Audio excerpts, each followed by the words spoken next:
Bismillahirrahmanirrahim. Assalamualaikum warahmatullahi wabarakatuh.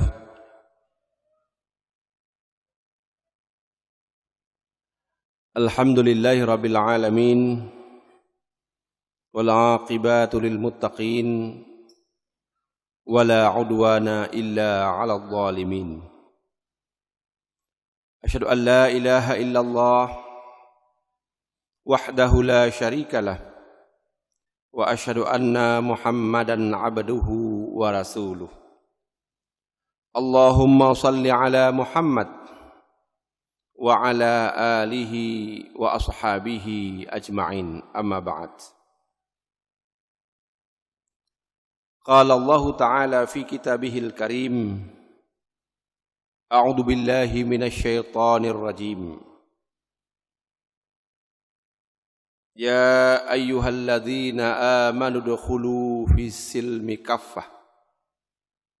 Wa fi ayatil ukhra wa ahallallahu al-bai'a wa harrama ar-riba.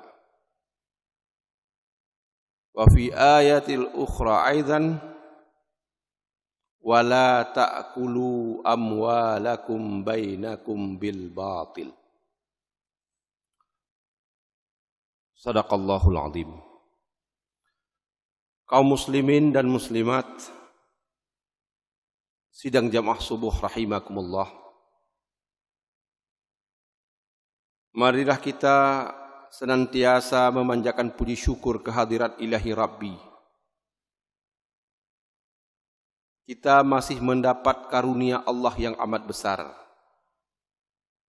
Kita masih diberi kesehatan, diberi kesempatan hidup, diberi kekuatan untuk tujuan utama adalah melakukan pengabdian, beribadah kepada Allah Subhanahu wa taala.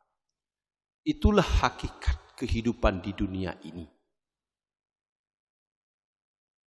Mari kita merenung bahwa banyak juga saudara kita yang sehat.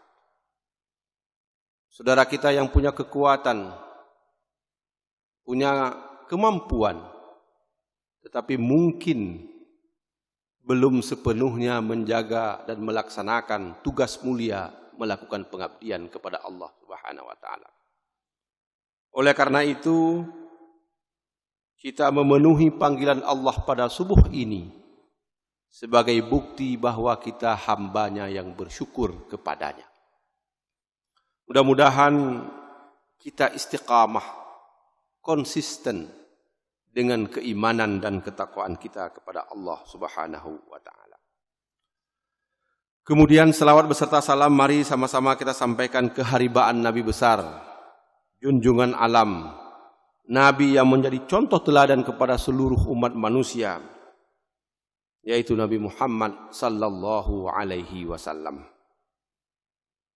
Dengan berselawat kepada Nabi Muhammad sallallahu alaihi wasallam dimanapun dan kapanpun, mudah-mudahan kita akan mendapat syafaat dari Rasulullah Muhammad sallallahu alaihi wasallam di yaumil qiyamah. Hadirin dan hadirat sidang jamaah subuh rahimakumullah. Pada pagi hari ini kita ingin membicarakan salah satu topik yang mungkin para hadirin sudah sangat memahami atau mengenal atau mendengar atau mengikuti apa yang terjadi di dalam beberapa minggu terakhir ini. Topiknya apa? Topiknya tentang Kanun Aceh nomor 11 tahun 2018 tentang lembaga keuangan syariah. Kenapa topik ini penting mendapat perhatian kita semua jamaah yang mulia dan terhormat? Karena ada beberapa informasi yang barangkali perlu mendapat penjelasan, perlu mendapat klarifikasi sebetulnya apa yang dikehendaki oleh kanun lembaga keuangan syariah itu. Mungkin juga sebahagian mendapat informasi, membaca di media sosial bahwa ada pihak yang berkehendak untuk menghadirkan lembaga keuangan konvensional atau bank konvensional di Aceh. Oleh karena itu, pada kesempatan yang mulia ini, mari kita lihat secara jernih, secara rasional, dan tentu secara teologis keyakinan kita kepada Allah Subhanahu wa Ta'ala. Hadirin dan hadirat yang terhormat, Aceh adalah salah satu provinsi di Indonesia ini yang diberi kewenangan untuk melaksanakan syariat Islam secara menyeluruh, secara komprehensif, secara kafah. Dan ini tidak ada di provinsi lain di seluruh Republik Indonesia. Yang diberi keizinan untuk melaksanakan syariat Islam secara menyeluruh dalam seluruh aspek kehidupan, mulai ibadah, muamalah, munakahah, jinayah, sampai siasah dan dusturiyah, hanya Aceh yang diberi izin oleh undang-undang, oleh negara ini untuk melaksanakan syariat Islam. Kenapa bergantung dengan undang-undang? Kenapa bergantung kepada regulasi kewenangan? Karena sistem hukum kita ini, sistem politik di Republik ini, itu harus ada dasar hukumnya. Tidak boleh dalam negara kesatuan Republik Indonesia melakukan satu kebijakan, melakukan satu tindakan yang tidak memiliki dasar hukumnya. Karena Indonesia adalah negara hukum. Kalau ada provinsi lain di Republik Indonesia ingin melaksanakan syariat Islam seperti Aceh, maka harus memiliki landasan hukumnya. Oleh karena itu, kita patut bersyukur, amat patut bersyukur. Karunia Allah itu diberikan untuk Aceh yang dulu sudah diperjuangkan cukup lama. Mulai awal kemerdekaan sampai Orde Lama, Orde Baru, Aceh itu memperjuangkan agar diberi keizinan dan kewenangan untuk melaksanakan syariat Islam dalam seluruh aspek kehidupan. Betul bahwa Aceh diberi keistimewaan tahun 53 dengan misi Hardi, keistimewaan dalam bidang agama, dalam bidang pendidikan, dalam bidang adat. Tetapi keistimewaan itu tidak mengandung makna yang konkret. Tidak ada bedanya dengan provinsi lain. Jadi baru mulai mendapat tempat yang sangat kuat dalam regulasi nasional, dalam undang-undang negara Republik Indonesia itu baru pada tahun 1999. Dengan lahirnya Undang-Undang 44 tahun 1999. Undang-undang itu tentang apa? Tentang penyelenggaraan keistimewaan Provinsi Daerah Istimewa Aceh. Jadi kalau tahun 50-an Aceh dikenal sebagai daerah istimewa atau DI, maksudnya DI itu daerah istimewa, DI Aceh. Bukan Darul Islam. Itu keistimewaan tiga. Keistimewaan dalam bidang agama, bidang pendidikan, bidang adat. Tetapi tahun 1999 itu pertama dia diatur dalam Undang-Undang Negara Republik Indonesia, kewenangan keistimewaan itu bertambah. Tentang penyelenggaraan keistimewaan bidang agama, bidang pendidikan, bidang adat, ditambah satu tentang peran ulama dalam penetapan kebijakan daerah. Sudah berubah. Artinya apa? Ulama punya peran dalam setiap kebijakan pemerintah di Aceh ini. Baik pemerintah provinsi maupun pemerintah kabupaten kota. Apa bentuk kebijakan? Misalnya pemerintah membuat peraturan daerah atau di Aceh disebut dengan kanun. Itu salah satu bentuk kebijakan. Dan ulama punya peran dalam memberikan pertimbangan kepada kebijakan itu. Apakah kebijakan itu sesuai atau tidak dengan syariat Islam? Itu ulama punya peran dan kewenangan.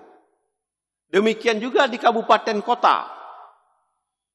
Bupati, DPRK mau buat kebijakan berupa kanun kabupaten kota atau peraturan bupati atau peraturan Dewan Perwakilan Rakyat Kabupaten Kota. Berkaitan dengan kebijakan publik, berkaitan dengan syariat, maka MPU, ulama dalam konteks itu, punya kewenangan memberikan pertimbangan. Bentuk penyelenggaraan keistimewaan bidang agama dalam Undang-Undang 4499 itu disebut bahwa bentuk penyelenggaraan bidang agama dalam wujud pelaksanaan syariat Islam. Itu kata pelaksanaan syariat Islam itu sudah menjadi kata yang dituangkan di dalam Undang-Undang Negara Republik Indonesia. Mungkin dulu pernah mendengar Bapak Ibu tentang Piagam Jakarta yang 7 kata itu dicoret, kewajiban menjalankan syariat Islam bagi pemeluknya. Tetapi hari ini kata syariat Islam sudah menjadi kata yang diatur dan dituangkan dalam Undang-Undang 44 tahun 1999. Kemudian undang-undang ini berjalan, tapi konflik Aceh tetap berjalan.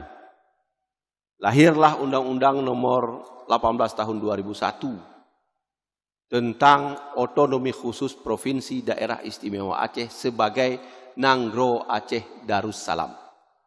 Jadi kata NAT yang pernah Bapak Ibu dengar itu diperkenalkan oleh Undang-Undang 18 tahun 2001. Pernah dengar Nanggro Aceh Darussalam? Nah, itu tahun 2001 kata itu ada. Sebelumnya tidak. Tetap dengan kata daerah istimewa Aceh untuk nama Aceh. Tapi undang-undang itu akhirnya dicabut setelah MOU Helsinki antara Republik Indonesia dan Gerakan Aceh Merdeka. Lahirlah Undang-Undang nomor 11 tahun 2006 tentang pemerintahan Aceh. Di dalam undang-undang ini itu disebut dalam pasal 125 bahwa pelaksanaan syariat Islam itu meliputi akidah, syariah, dan akhlak. Itu disebut di dalam undang-undang itu. Ketentuan mengenai syariah ini yang meliputi ibadah, ahwalus syakhsiyah, hukum keluarga, muamalah, jinayah, dakwah, tarbiyah, qadha, dan pembelaan Islam itu diatur dengan kanun. Itu disebut betul. Jadi bukan mengada-ngada, bukan membuat-buat, tapi memang disebut di dalam undang-undang itu. Setelah lahir Undang-Undang nomor 11 tahun 2006 itu lahirlah sejumlah kanun-kanun yang digunakan dalam rangka menjalankan syariat Islam itu. Bapak Ibu pernah mendengar kanun hukum acara jinayah, hukum jinayah, dan kanun tentang pokok-pokok syariat Islam, kanun nomor 8 tahun 2014. Di dalam kanun itu disebut juga bahwa lembaga keuangan yang beroperasi di Aceh adalah lembaga keuangan syariah. Baru secara konkret lahir kanun nomor 11 tahun 2018 tentang lembaga keuangan syariah. Jadi seperti itu perjalanannya. Oleh karenanya saya ingin sampaikan bahwa kanun lembaga keuangan syariah LKS itu hadir sebagai amanah dari undang-undang. Baik Undang-Undang nomor 44 tahun 99 maupun Undang-Undang nomor 11 tahun 2006 tentang pemerintahan Aceh.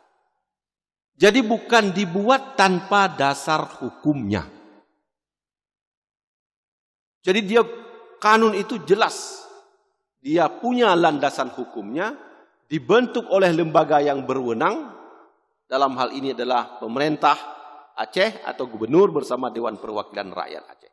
Jadi secara kelembagaan, secara dasar hukum, maka kanun lembaga keuangan syariah itu memiliki landasan hukum yang kuat dalam sistem hukum di negara Republik Indonesia. Itu satu dulu saya ingin sampaikan ini supaya jelas. Karena yang beredar di media seolah-olah terkesan secara kelembagaan, secara struktur, secara kewenangan. Kanun LKS itu tidak mendapat tempat. Itu yang pertama dulu. Supaya kita sama-sama memahami bagaimana sebetulnya keberadaan kanun lembaga keuangan syariah itu. Yang selanjutnya, apa sesungguhnya isi dari kanun lembaga keuangan syariah ini? Dan untuk apa kanun itu hadir?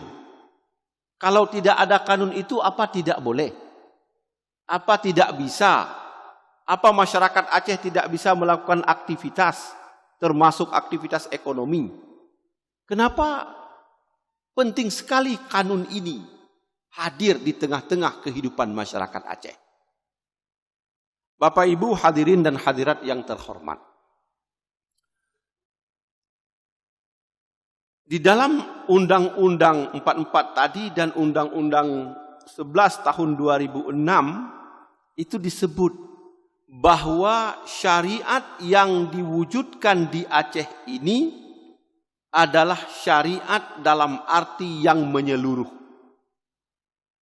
Kafatan, bukan hanya aspek ibadah saja, bukan hanya aspek keluarga saja, bukan hanya aspek jinayah saja, tetapi yang lebih luas aspek syariah ini adalah aspek muamalah. Jadi ada orang yang memahami seolah-olah syariat Islam di Aceh hanya jinayah, bukan. Kalau kita bicara membaca kitab-kitab fikih klasik, itu pembahasan bidang atau aspek jinayah itu kecil sekali.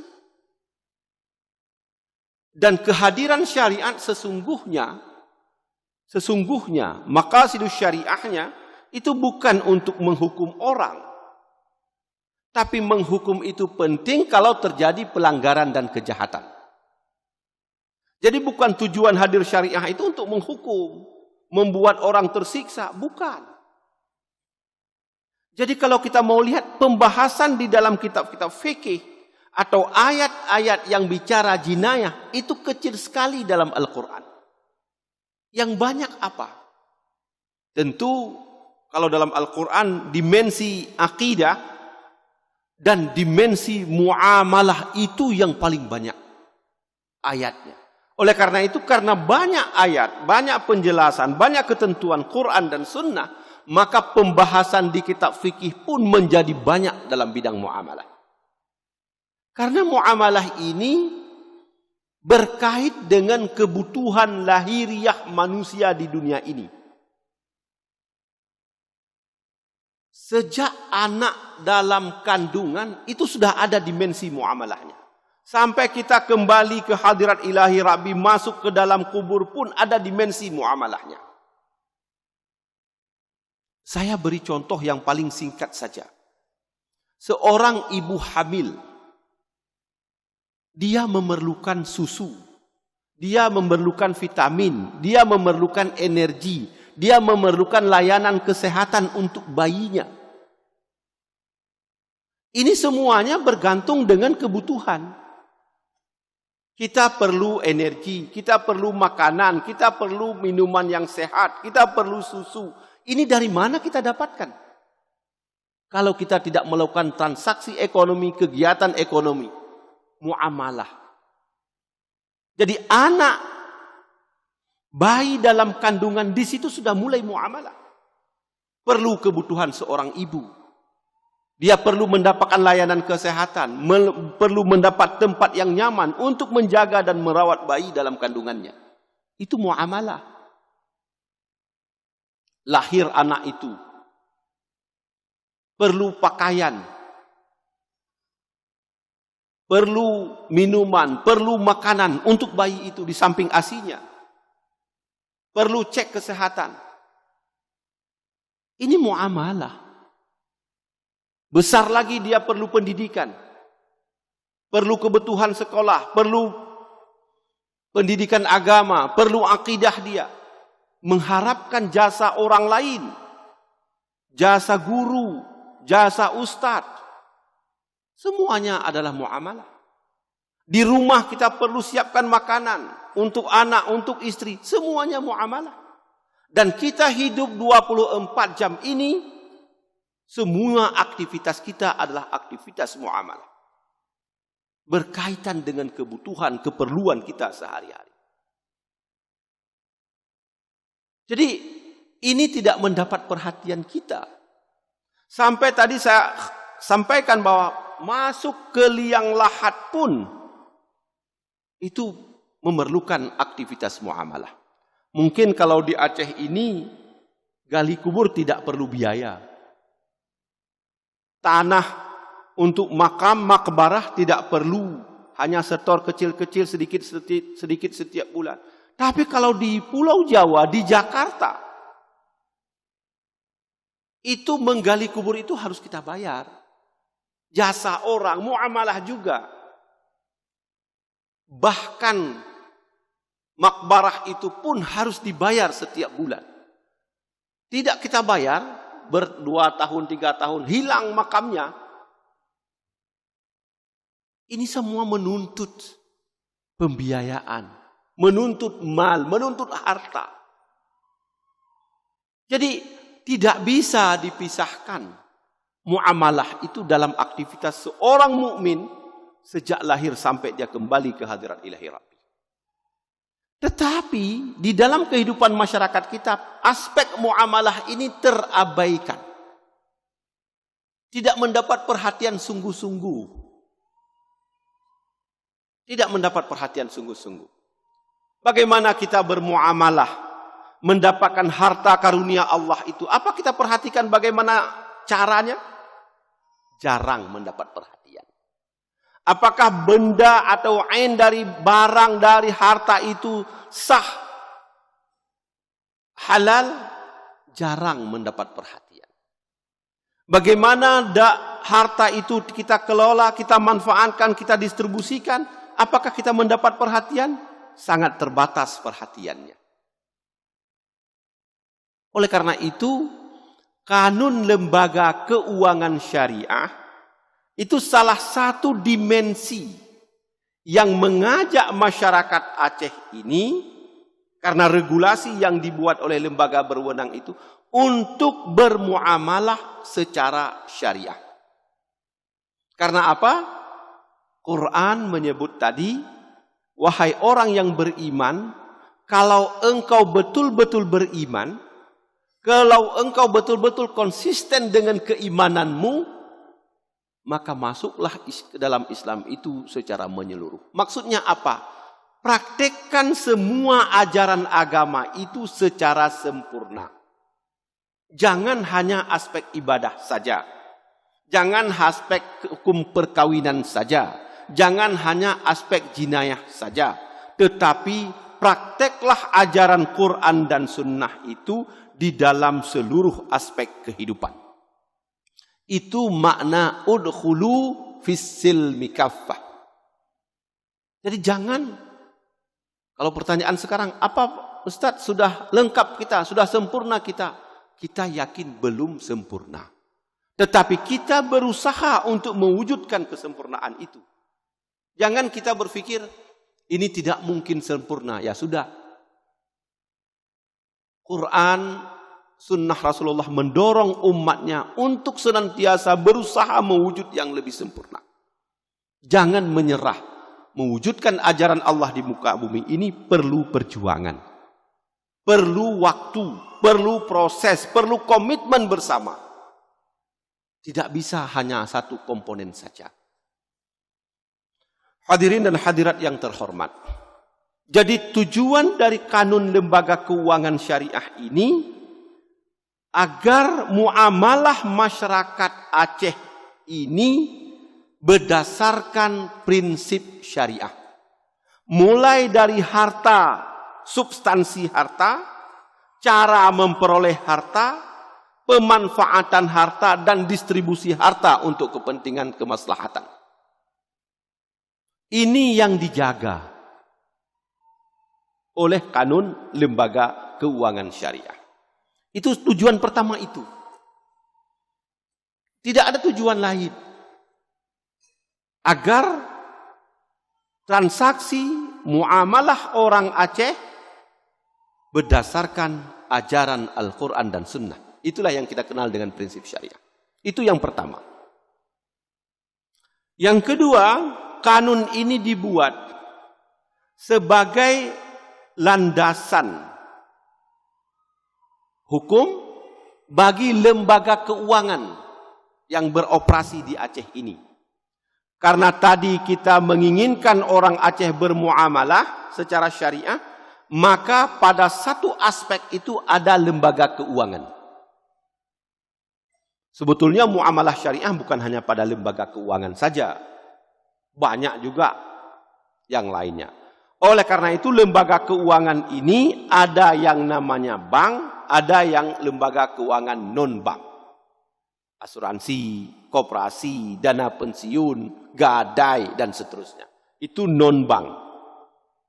Ada yang bank, ya perbankan, ya bank syariah, BUS, bank umum syariah, ada bank pembiayaan rakyat syariah, ada unit usaha syariah, pada bank. Jadi lembaga keuangan itu ada yang bank, ada yang non-bank. Dan ada aktivitas ekonomi yang lain. Yang non formal, misalnya di Aceh itu ada mawah, ada gala. Nah, itu institusi itu adalah institusi keuangan dalam masyarakat Aceh. Nah, jadi kanun lembaga keuangan syariah ini mengatur lembaga keuangan ini, yang dimana masyarakat Aceh itu berinteraksi, bertransaksi dia, bermuamalah dia.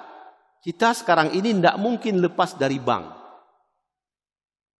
Ada harta, ada kekayaan, kita di bank. Ya mungkin dulu ya orang tak kenal dengan bank. Tetapi sekarang sulit sekali orang melepaskan diri dengan lembaga keuangan itu, termasuk bank. Karena di bank ini ada orang lebih uang, bisa simpan di situ. Kalau ingin dia investasi, bisa investasi di situ. Ada orang yang misalnya kekurangan pembiayaan dana untuk melakukan kegiatan usaha, bisa dibiayai oleh bank itu. Kalau kita memelihara kambing, kerbau, bikin kebun, bikin usaha dagang, tak cukup uangnya, itu bisa kita mendapat pembiayaan dari bank. Kemudian kita mau kirim uang, clearing dan seterusnya, bank itu bisa membantu kita dalam konteks jasa. Nah, jadi lembaga-lembaga yang memberikan fasilitas kepada masyarakat Aceh berkaitan dengan keuangan tadi, disitulah disebut bahwa dalam Kanun 11 2018 disebut bahwa lembaga keuangan yang beroperasi di Aceh berdasarkan prinsip syariah.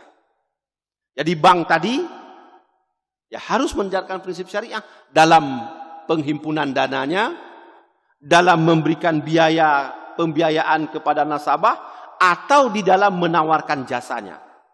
Itu harus ada prinsip syariahnya. Jadi tidak boleh dia menghimpun dana, tidak boleh memberikan pembiayaan yang tidak berdasarkan prinsip syariah. Prinsip ribawi, prinsip zalim, prinsip pemerasan, prinsip eksploitasi, itu tidak boleh terjadi. Karena itu tidak sesuai dengan ajaran Al-Quran dan Sunnah.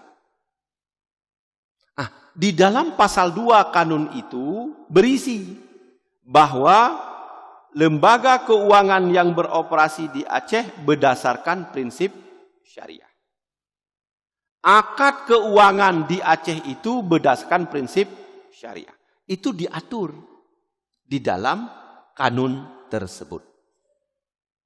Oleh karena itu, ketika lembaga keuangan konvensional memahami bahwa lembaga keuangan yang beroperasi berdasarkan prinsip syariah, maka lembaga konvensional itu menyatakan kalau begitu kira-kira, ini tafsirannya, berarti kami kalau mau buka tetap di sini harus membuka unit usaha syariah.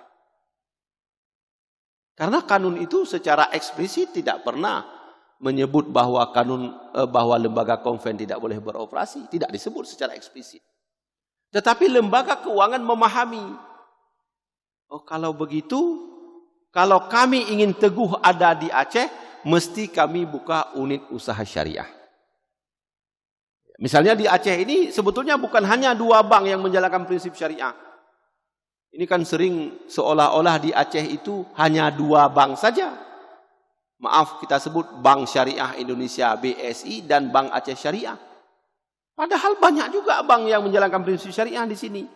BCA, para jamaah yang mulia, kan dulu konven, tapi sekarang ada BCA Syariah.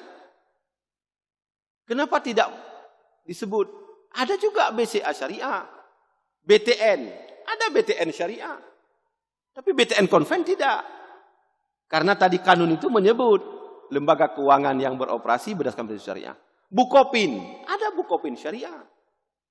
Jadi kita mau lihat yang real. Jadi kata ada di media kadang-kadang seolah-olah hanya 2 bank syariah di Aceh. Itu tidak tepat.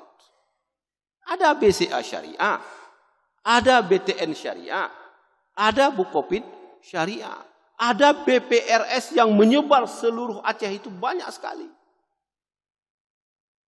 Jadi bukan hanya 1 atau 2. Jadi kanun itu seperti itu, mengharuskan.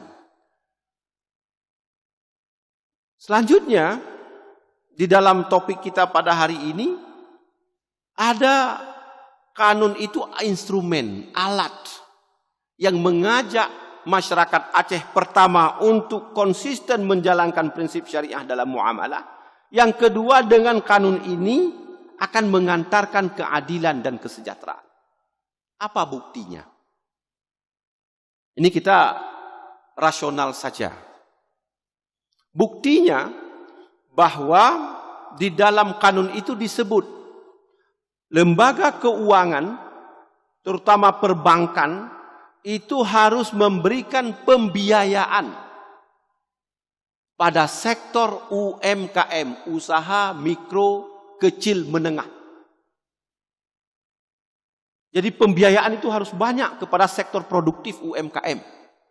Masyarakat yang usahanya kecil-kecil. Itu sampai 2024, sampai 2022 harus 40% total pembiayaan bank itu. Besar sekali. beri pembiayaan kepada UMKM. Prinsipnya syariah.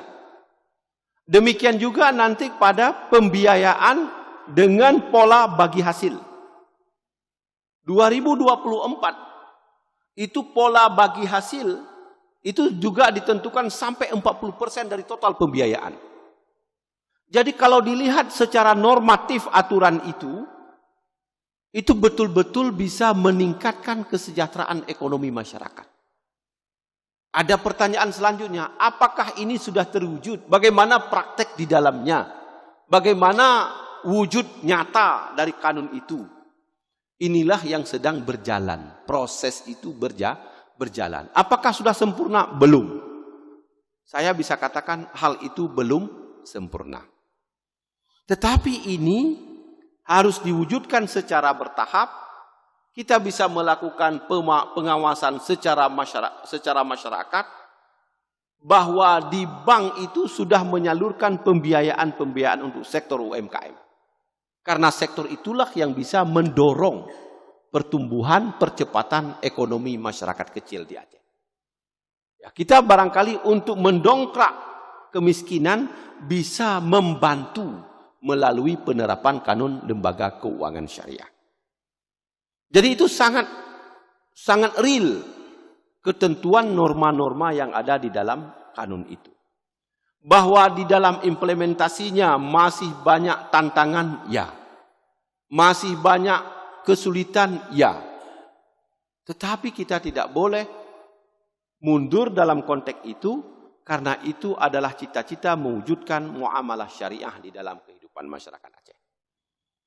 Yakinlah Bapak Ibu, kalau suatu negeri itu dia betul-betul beriman, artinya konsisten dia dengan keyakinan kebenaran ajaran agama, bermuamalah secara syariah, dan dia bertakwa kepada Allah juga atas dasar keimanan itu, ingat kata Allah, Allah akan karuniakan, akan bukakan pintu rahmat. Walau anna ahlal qura amanu wattaqau la fatahna alaihim barakatim minas samai wal ardh. Tapi kadang-kadang kita lupa. Sehingga Allah menyebut walau sekiranya engkau tahu suatu negeri itu betul-betul beriman, ahlinya, warganya, dan betul-betul bertakwa warganya, konsisten menjalankan muamalah pada satu aspek. Itu misalnya, la fatahna alaihim barakatim minas samai wal ardh. Kami akan bukakan pintu rahmat, pintu karunia bagi warga negeri tadi itu dari langit dan bumi. Itu janji Allah, itu pernyataan Allah Subhanahu wa taala. Oleh karena itu, apa yang kita kerjakan di sini belum sempurna, ya. Lembaga keuangan bank yang ada di Aceh belum sempurna memberi layanan, ya. Karena sesungguhnya perbankan syariah di Indonesia itu secara regulatif itu baru eksis kuat itu sejak 2008. Undang-Undang 21 2008 tentang perbankan syariah. Walaupun sebelumnya ada Bank Muamalat Indonesia di Jakarta itu. Tapi itu dasarnya undang-undang perbankan tentang kegiatan usaha bank berdasarkan bagi hasil. Tapi secara konkret negara ini menyatakan ada sistem perbankan syariah, itu Undang-Undang 21 2008 tentang perbankan syariah. Jadi 2008, 2018, sekarang 2023, ya mungkin 15 tahun, lebih kurang begitu. Itu sejak Indonesia merdeka baru 2008 kita meneguhkan di negara Republik Indonesia ini perbankan syariah. Yang mayoritas masyarakatnya adalah masyarakat muslim. Baru dari 2008. Oleh karena itu, struktur lembaganya, sumber daya insaninya, IT-nya, ya, manajemennya, ya tentu tidak sama. Kita baru lahir. Kadang-kadang dihadapkan beda layanan. Pasti karena kita masih baru. Tapi yakinlah kalau kita konsisten semua untuk mewujudkan syariat Allah itu, Allah akan bantu kehendak orang-orang yang mewujudkan ajaran agama Allah. Jadi ini adalah perjuangan.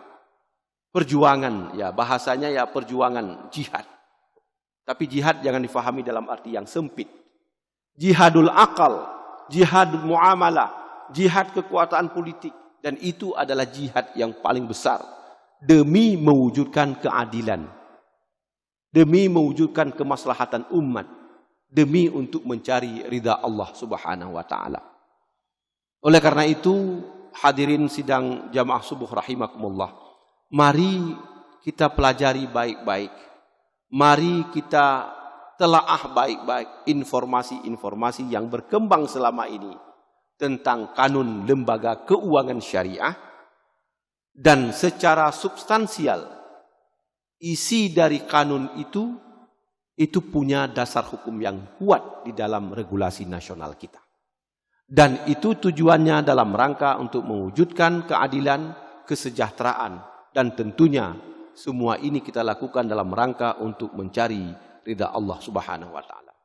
Tidak ada artinya kita hidup ini, kita menghabiskan waktu, umur panjang di dunia ini, kalau kita tidak berusaha maksimal untuk menggapai atau mewujudkan cita-cita, yaitu ajaran Allah membumi di dalam kehidupan kita. Ajaran syariah itu kira-kira harus terlalu berada dalam pikiran kita, harus berada dalam seluruh aktivitas kita, harus berada dalam seluruh cita-cita kita.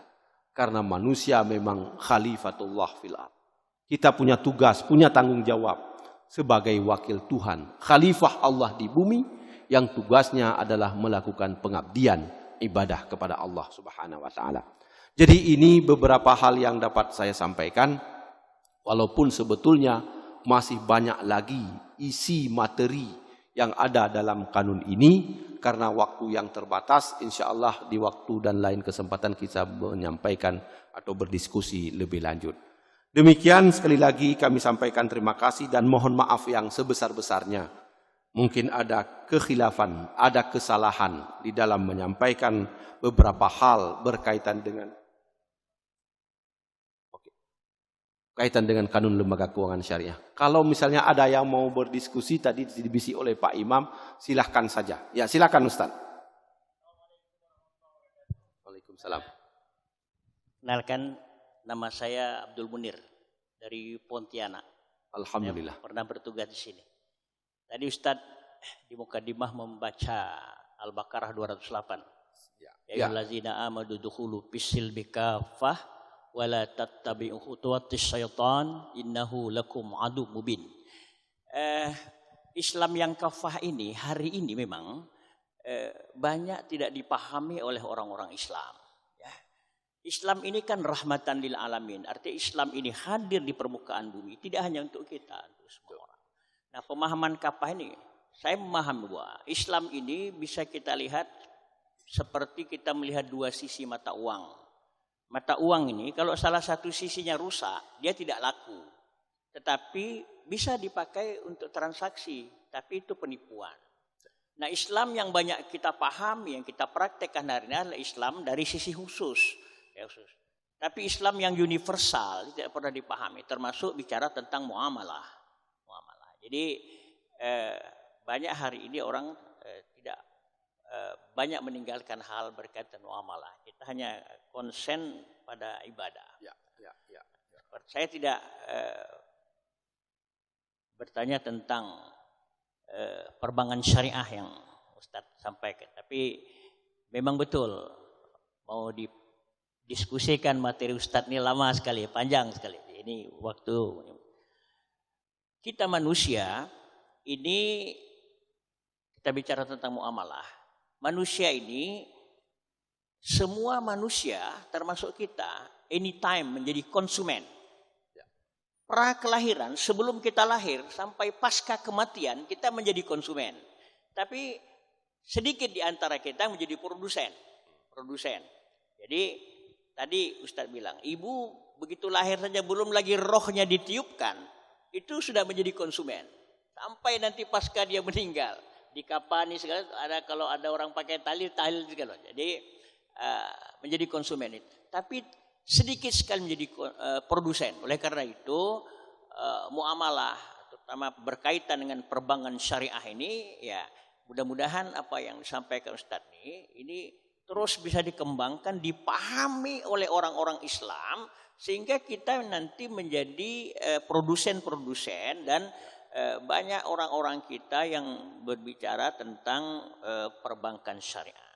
Jadi mudah-mudahan begitu Ustadz. Jadi pemahaman Islam yang kapah ini yang perlu dipahami oleh semua orang, sehingga semua aspek kehidupan kita bisa dekati dengan Islam ini, karena Islam yang menyumbang peradaban.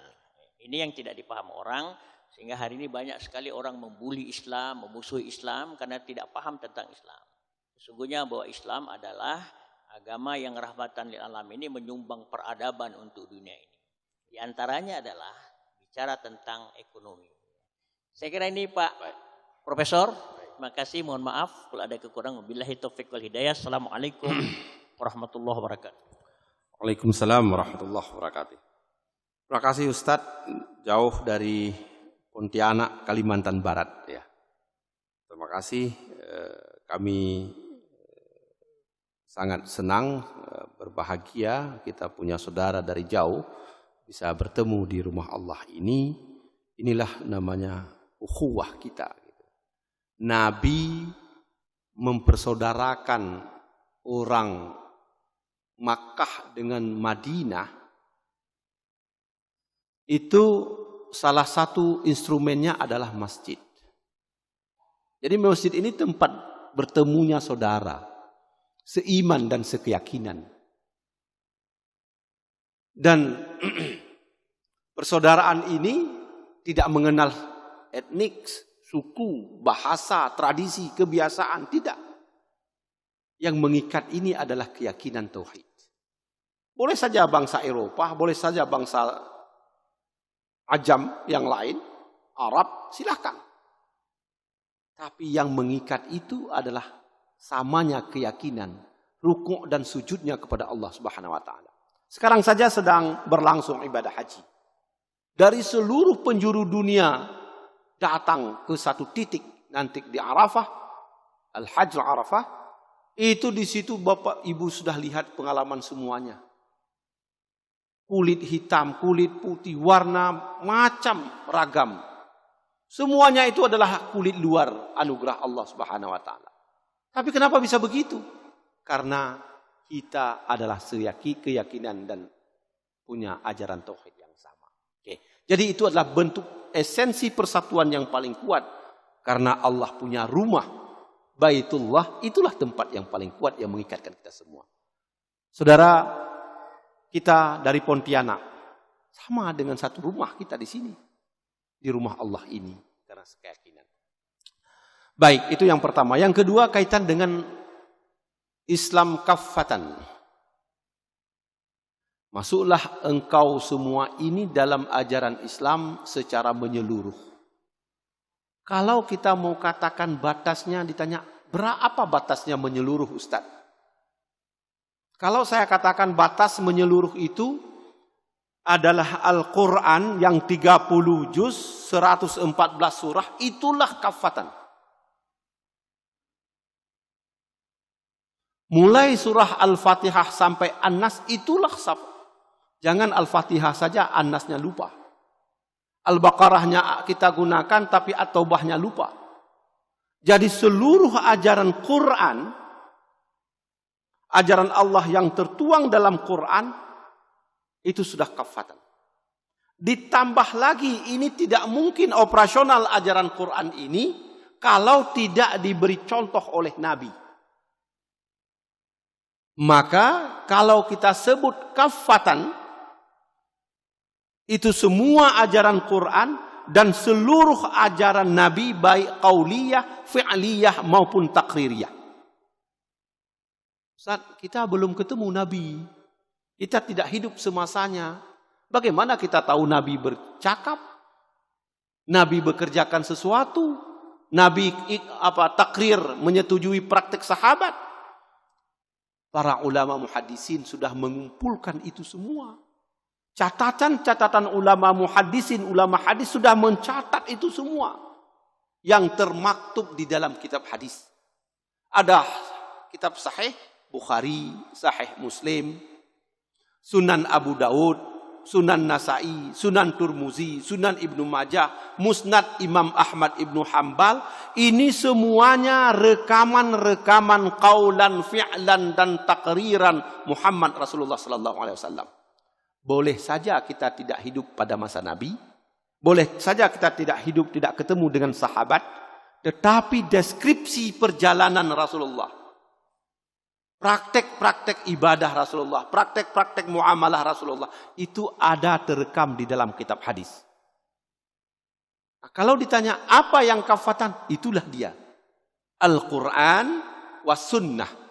Nah, kalau Al-Quran 114 surah 30 juz, nah, kalau kitab hadis yang terekam sekarang ini, 2 kitab sahih, ya, nanti ada 4 kitab sanad, sanad Abu Daud, Sunan Abu Daud, Sunan Nasai, Turmuzi, Ibnu Majah, dan tambah 1 musnad Imam Ahmad Ibnu Hambal. Ini yang dianggap muktabar, yang mendeskripsikan perjalanan qaulan, fi'lan, takriran Muhammad Rasulullah SAW. Jadi sangat luas. Tetapi kita baru memulai sedikit demi sedikit. Tadarrus namanya, gradual namanya. Kita memang punya keinginan yang luas itu. Punya keinginan melaksanakan yang seluruh ajaran Allah itu. Betul. Kita harus punya niat untuk itu karena keimanan dan ketakwaan. Tapi harus dicatat. Kita hidup dengan Rasul tidak sama generasi kita. 1444 Hijriah. Kira-kira kita hidup dengan masa Rasul sahabat 1444 tahun yang lalu. Kalau generasi mungkin 16 atau 17 generasi kira-kira. Seperti itu jarak kita dengan Rasulullah. Kalau 100 tahun ya 14 generasi. Ya kita tambahlah yang 70 tahun, 80 tahun, ya 16 generasi.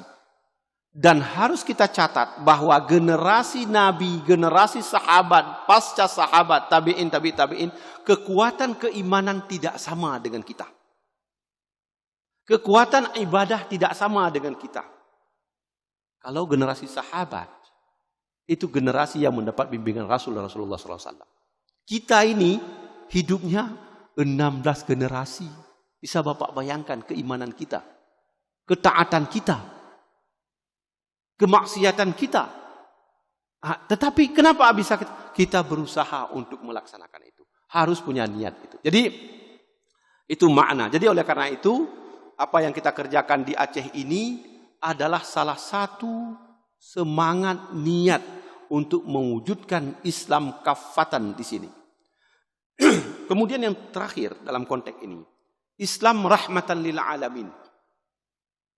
Ini bukti yang paling konkret bahwa sistem ekonomi dan keuangan syariah sistem ekonomi yang universal.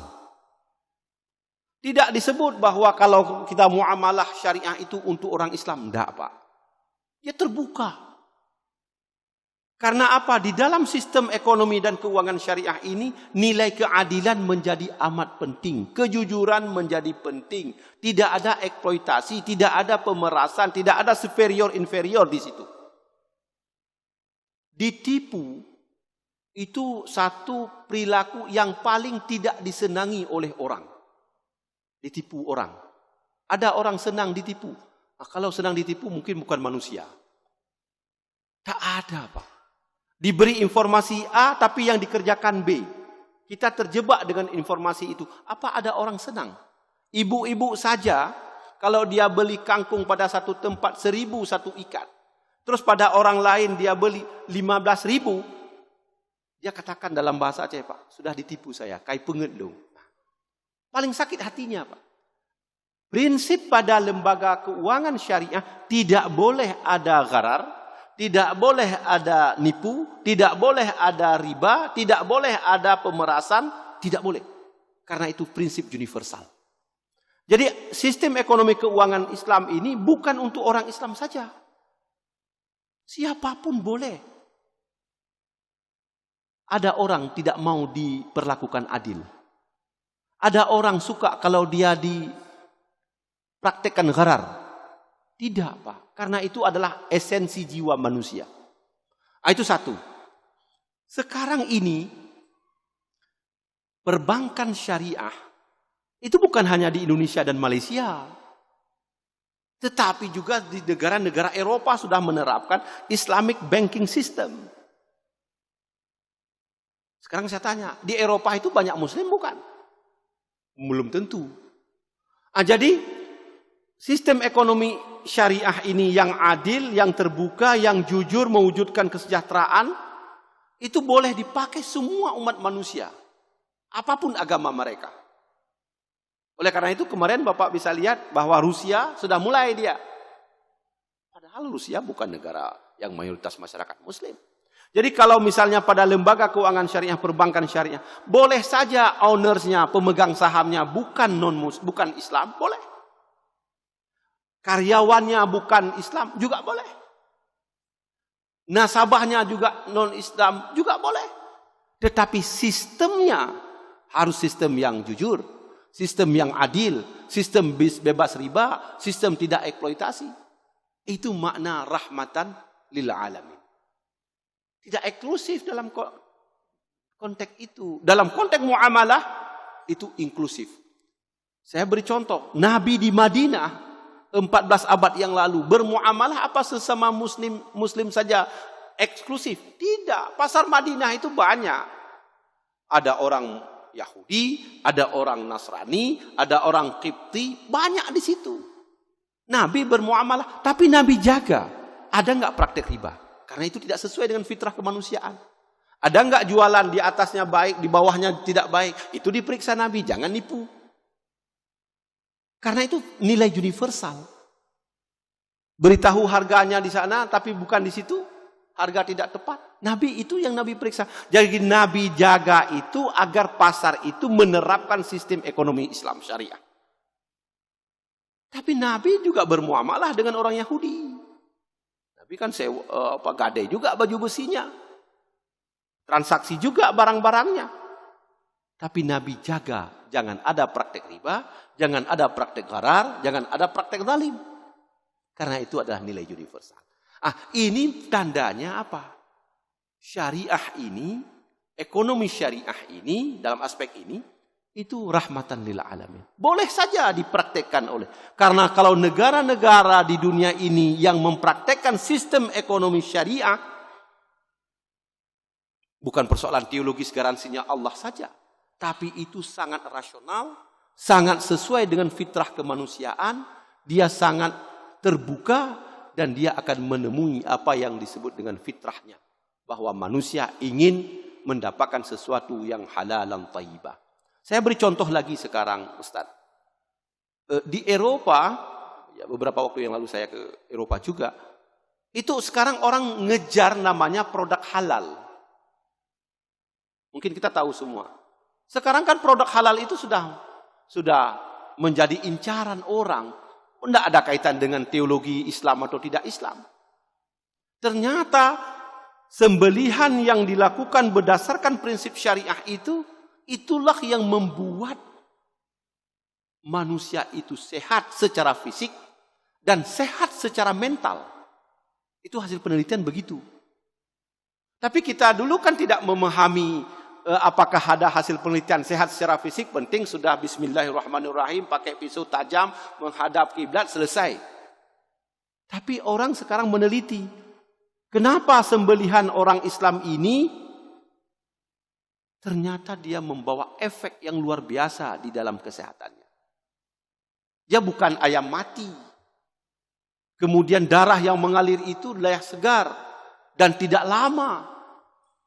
Jadi persyaratan-persyaratan sembelihan yang diatur dalam prinsip syariah, ternyata itulah yang membawa halalan thayyiban kepada makanan yang dikonsumsi oleh orang.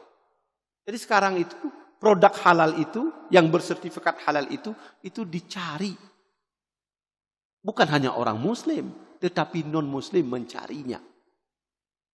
Ini makna rahmatan lil alamin. Jadi banyak sekali sebetulnya kalau kita mau bicara lebih dalam lagi tentang rahmatan lil alamin. Banyak contoh. Tadi hanya contoh perbankan, contoh halalan thayyibah. Baik. Cukup, masih ada lagi? Ya, silakan Ustaz. Assalamualaikum warahmatullahi wabarakatuh. Waalaikumsalam. Nama saya Imron Arifin Silakan. dari Malang, Jawa Timur. Alhamdulillah. Insya Allah ini yang kedua saya ke Aceh. Alhamdulillah. Barakallah. Memang cukup menarik apa yang disampaikan oleh Ustadz Profesor tadi. Saya ada 2 pertanyaan. Pertanyaan yang pertama ini tentang masalah pemberdayaan masjid. Oke. Jadi kalau saya tadi dengar ada rencana pembangunan hotel Ya. syariah di sini berdasarkan Insya Allah. wakaf.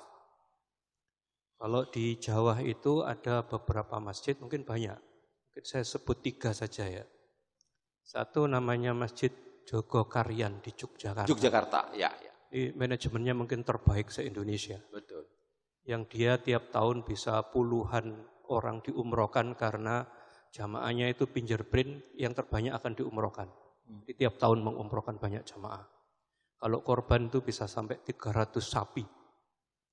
Dan memberi makan tiap hari. Kalau Ramadan itu sampai 5.000 jamaah diberi makan. Ini manajemennya sangat luar biasa. Tapi ada juga Masjid Al-Falah di Sragen. Masjid ini menyediakan tempat tidur untuk musyafir. Dan memberi makan gratis untuk para musyafir. Saya tidak tahu apakah di Aceh mungkin juga banyak yang seperti itu. Lalu yang ketiga mungkin ini miniatur Masjid Nabawi di Blitar. Namanya Masjid Ar-Rahman. Masjid ini seperti Masjid Nabawi, persis seperti. Memang miniatur gitu. Mulai payungnya sampai semua bentuknya. Termasuk model kiswahnya. Dan masjid ini tiap hari memberi makan jamaah. Nah ini pemberdayaan dari ekonomi syariah saya tidak tahu bagaimana karena saya juga ketua takmir 2 masjid tapi tidak mampu seperti masjid-masjid seperti itu. Sehingga yang menjadi pertanyaan itu apakah nanti sistem ekonomi syariah yang dibangun itu bisa untuk memberi kemaslahatan umat secara real. Sehingga musafir tidak terlantar dan lain sebagainya. Ini yang pertama. Pertanyaan yang kedua tentang masalah industri revolution 4.0 yang sekarang sampai berkembang menjadi society 5.0 dan web 3.0 dengan sistem digitali. Karena sistem perbankan yang klasik ini, konvensional ini, itu bisa berubah dengan sistem digital semuanya. Nah, apakah sistem konon syariah yang ada di Aceh ini juga sudah sampai ke sana? Memprediksi tentang perubahan-perubahan sistem bahwa kebenaran bukan lagi berdasarkan fakta, tapi berdasarkan perception dan framing. Dan itu berbasis dengan sistem digitali yang canggih itu. Sehingga sistem bank konvensional suatu saat sudah tidak diperlukan lagi. Nah ini bagaimana sistem syariahnya. Terima kasih. Wawal muafiq ila metorik. Wassalamualaikum warahmatullahi wabarakatuh. Waalaikumsalam warahmatullahi wabarakatuh. Terima kasih Ustadz dari Malang. Ini banyak, alhamdulillah kita punya saudara dari seluruh Indonesia hadir di Aceh. Alhamdulillah kita bisa ta'aruf, bisa saling mengenal, saling memahami ya satu sama lain. Ada 2 pertanyaan yang barangkali ini sangat penting dan perlu mendapat perhatian kita bersama. Kalau saya urut pertanyaan itu bisa besok kita pulang ini, enggak selesai juga ini. Pertama kaitan dengan apakah kanun lembaga keuangan syariah menyasar juga pada pemberdayaan masjid misalnya atau institusi sosial keagamaan lainnya. Dalam kanun LKS itu terdapat 1 pasal yang mungkin berbeda dengan undang-undang perbankan. Ya.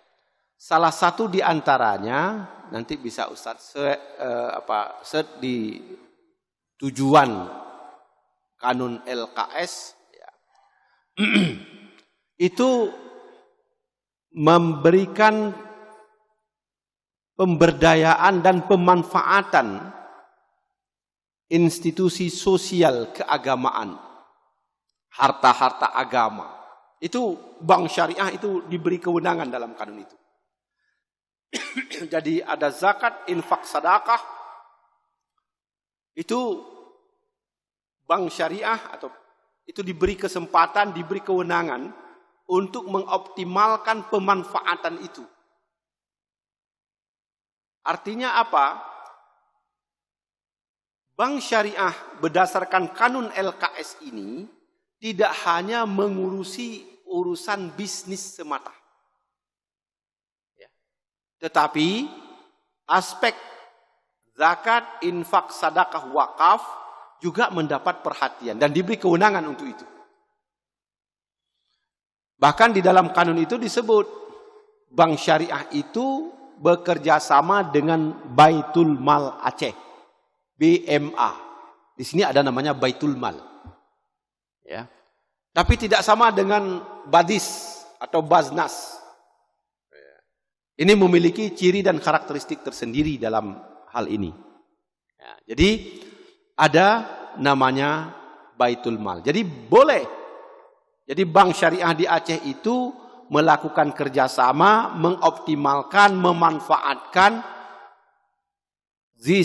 zakat, infak, sedekah, dan wakaf bekerja sama dengan Baitul Mal. Di kabupaten kota namanya Baitul Mal Kabupaten Kota. Nah, sekali lagi ingin kita sampaikan, kanun LKS itu memprediksi dan mengatur. Kalau biasanya kalau perbankan kan orientasinya bisnis. Harus ada untung, betul. Lembaga keuangan begitu. Tetapi kanun LKS tidak meninggalkan social institution yang lain. Lembaga sosial keagamaan yang lain, harta agama yang lain. Itu bisa dikelola. Tetapi lembaga keuangan syariah secara mandiri tidak bisa. Dia bekerja sama dengan Baitul Mal. Baitul Mal Kabupaten Kota.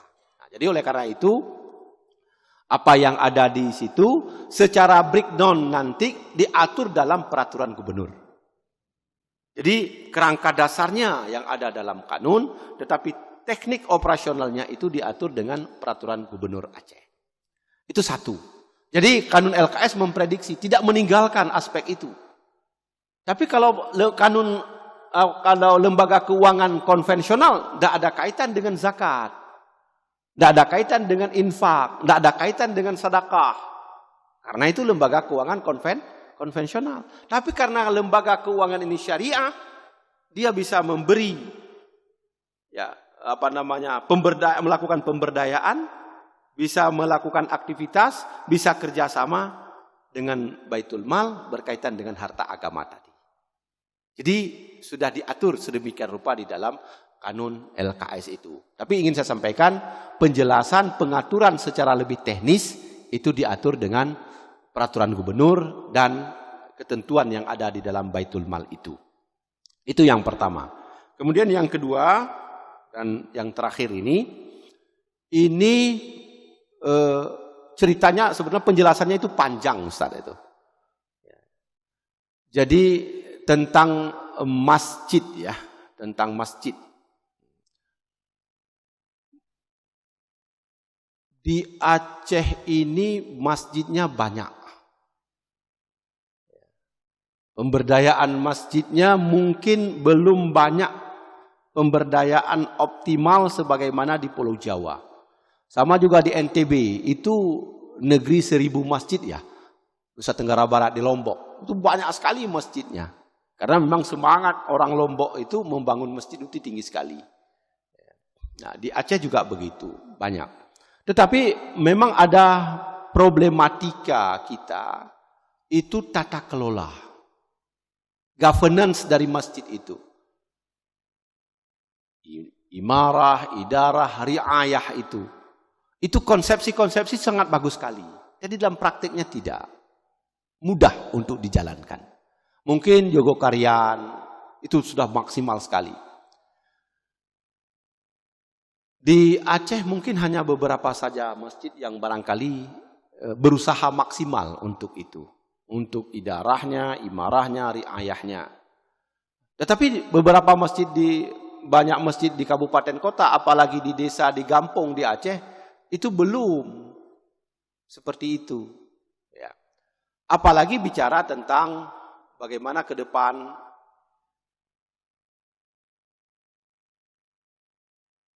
dalam konteks IT. Ya. Apakah kita di perbankan syariah juga? Sekarang ini kalau masjid-masjid yang menggunakan IT di dalam aktivitasnya, ya karena kita era digital, itu biasanya akan makmur, termasuk Masjid Al-Makmur ini. Ini menggunakan IT juga. Tadi kita ceramah, kita diskusi, itu IT. Kemudian informasi juga menggunakan IT, share informasi. Jadi sekarang ini memang eranya begitu, era digital. Jadi kalau masjid mengajak berdakwah tidak menggunakan digital, itu juga jadi masalah itu. Nah, sekarang ya karena era kita, kalau dulu 4.0, sekarang 5.0, mungkin ke depan 6.0. Era masyarakat itu bukan eranya klasikal, tapi artifisial yang lebih luas lagi. Ini lembaga-lembaga keuangan, pasti kalau lembaga keuangan. Karena kalau enggak ditinggalkan orang. Masalahnya bukan hanya pada lembaga-lembaga keagamaan. Ya maaf saya sampaikan, misalnya di sini ada pesantren, di sini ada masjid, di sini ada daya. Sedangkan orang generasi itu adalah generasi digital. Kalau tidak menyesuaikan digitalisasi dalam pendidikan, dalam aktivitas, itu ditinggalkan orang. Jadi kita tidak mempersoalkan salahnya tidaknya digital, bukan itu. Pemanfaatannya saja yang perlu diatur, pemanfaatan saja yang perlu digunakan. Bahkan dengan digital itu kadang-kadang menjadi lebih mudah. Dakwah sekarang itu lebih banyak dilakukan melalui mekanisme sistem digitalisasi. Perbankan ke depan, Ustadz, itu tidak banyak perlu kantor. Buka rekening bisa lewat HP. Untuk apa ke kantor? Uang transfer bisa masuk ke rekening mobile banking, internet banking. Untuk apa kita ke kantor? Bahkan ke depan jumlah karyawan yang sifatnya person itu akan berkurang. Yang selama ini dilakukan oleh 5 orang cukup 2 orang. Jadi 3 itu tidak efisien. Sudah dibantu oleh teknologi. Jadi ke depan sekarang ada yang namanya perbankan non kantor, Ustaz. Tidak pakai kantor lagi.